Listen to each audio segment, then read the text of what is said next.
مهاجران از کشورهای آسیای مرکزی در صربستان در ساختمان، آشخانه، فروشگاه‌ها یا در ساحه خدمات عمومی کار می‌کنند. امروزها در کوچه‌های بلگراد، پایتخت صربستان، صحبت‌ها با زبان قرغیزی، تاجیکی، ازبکی و قزاقی را هم می‌شنوید. از جمله در این آشخانه که جای دیدار و نهاری مهاجران آسیای مرکزی است. پدرم از خردی به من آشپزی را آموخته بود. در روسیه 4 سال به حیث آشپز کار کردم. از بس که سالهای اخیر آنجا مشکل‌تر شد، به قرغیزستان برگشتم. درباره صربستان هیچ چیز نمی‌دانستم. اعلانی را دیدم و آمدم. بسیاری از مهاجران قرغیز در ساختمان، قهوه‌خانه‌ها یا به حیث پیک یعنی کوریر کار می‌کنند.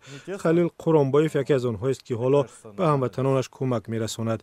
قبلا پیک بود، بعداً با یک دوستش این قهوه‌خانه را باز کرد.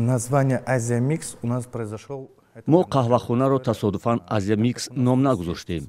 اینجا یک دسته فوتبال است که در آن قرغیز، ازبک و قزاق و تاجیکان، عموماً نمایندگان تمام مردم آسیای مرکزی بازی می‌کنند. مردم ما اینجا زیاد شد، ولی جایی که نشسته خوراک ارزان خورند نبود. برای همین ما قهوه‌خانه را باز کردیم. خلیل مثل بسیاری از دیگران قبلا در روسیه کار کرده است. از تفتیش‌های پیوسته، قاعده‌های سخت‌تر و افزایش فشار به مهاجران بیزار شده آنجا را ترک کرد.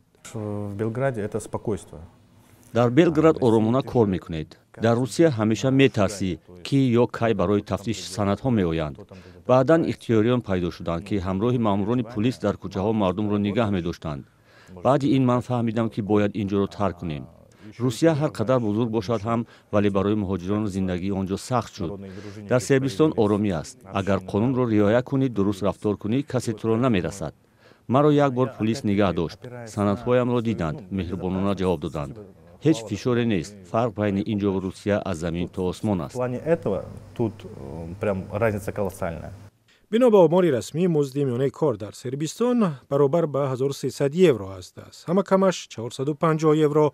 از بس که مهاجران پول نقد میگیرند، مزدی کمتر به دست میارند. درآمد به خود کس وابسته است. خوب کار کنید، ماهانه تا 2000 یورو برابر به 200,000 روبل روسی به دست میارید. در روسیه برای این پول باید به استراحت کار کنید. اینجا آسان‌تر است. اگر بیمار شدید به هر شفاخانه می روید، سندها را نشان می دهید و شما را قبول می کنند. اینجا همه چیز قانونی است. مالیات می سپاری، دولت هم شرایط را برایت فراهم می کند.